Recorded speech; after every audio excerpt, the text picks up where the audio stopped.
Ako po si Jay Colorado, 37 years old, nakatira sa Imus City, Cavite. Pagka-graduate ko po ng high school, mag-enroll po sana ako as civil engineer. Kaso yung kapatid ko po kasi sa abroad, bigla niya akong sinabihan na sa susunod na taong ka na lang mag-aral. Tapos yan, nagtrabaho po muna ako sa EBSA. Nag-apply ako as factory worker. Nagtrabaho po ako sa maraming kumpanya, electronics, garments, mga ganun po. Tapos, napunta po ako sa BPO industry nung hindi na po nagkakasya yung kinikita ko. Tapos dumating po yung pandemic. Eto na po yung recent po na may asawa na po ako. Nung pandemic po kasi nawalan kami lahat ng trabaho. Ang ginawa ko po dahil may motor, nag-apply po ako as angkas rider po. Yun po yung nakatawid sa amin ng pandemic. Yung sa nananalangin ako sa Diyos na sana makaisip kami ng ibang pagkakakitaan po. Isang umaga po kasi, bigla akong nakita sa Facebook na yung nagtitinda po ng kape sa motor lang. Naisip ko, ba't magtayo kaya tayo ng ganito? Ang ginawa po namin, inaral na lang po namin sa YouTube kung ano po yung mga kailangan. Kung paano po magtimpla ng kape, kung ano-ano yung mga kailangan para makapag-umpisa.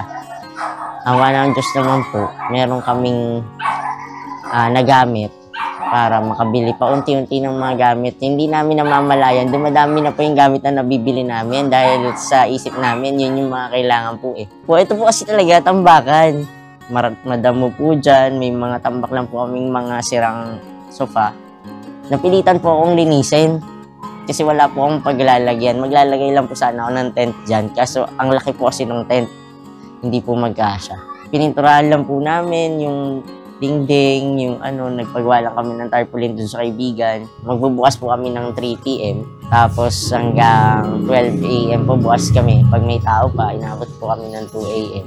Naiawa ang Diyos eh. Parang nagugulat na lang kami na binibigay ng Diyos yung mga kailangan po namin. Hanggang sa sumuporta naman po yung ibang mga kaibigan, mga kapatid. Ayun po, maayos naman po. Kaming mag-asawa po, kumbaga, naghahati po kami sa mga gawain eh.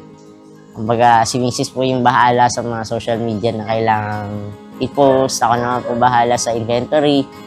Tapos, awa ng Diyos, nakakatawid naman po kami. Tapos, kapag po mahina yung benta, ang ginagawa po namin na paraan, marketing strategy po. Kung ano yung mga pwedeng i-offer sa mga bibili, mga promo na pwede nilang i-avail, tulad ng loyalty card. Malaking bagay po kasi yun, kahit isang free lang na kape after nilang makabili ng Sham.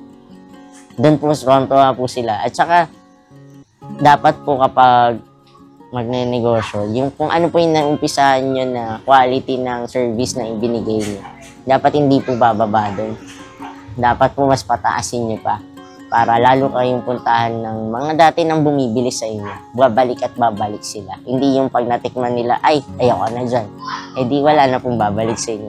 Isa pa, ang kagandahan po ng may sariling negosyo, nakakapagbigay po ng opportunity sa iba na nakikita nyo po nangangailangan din.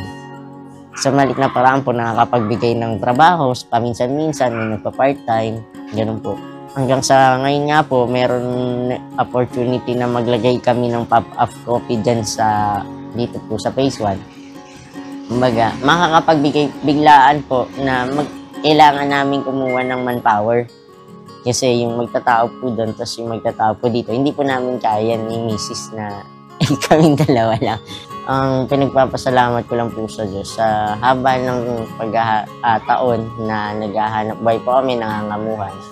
Natuto po kami sa mga ganung paraan. Mga bagay na dapat unahin mo to, yung, eto muna, ayusin mo muna to bago ito. Yung mga SOP po na dapat gawin, dapat malinis. Ang may papayo ko lang po sa mga gustong mag-umpisa ng negosyo pero hindi makaalis sa pagiging empleyado.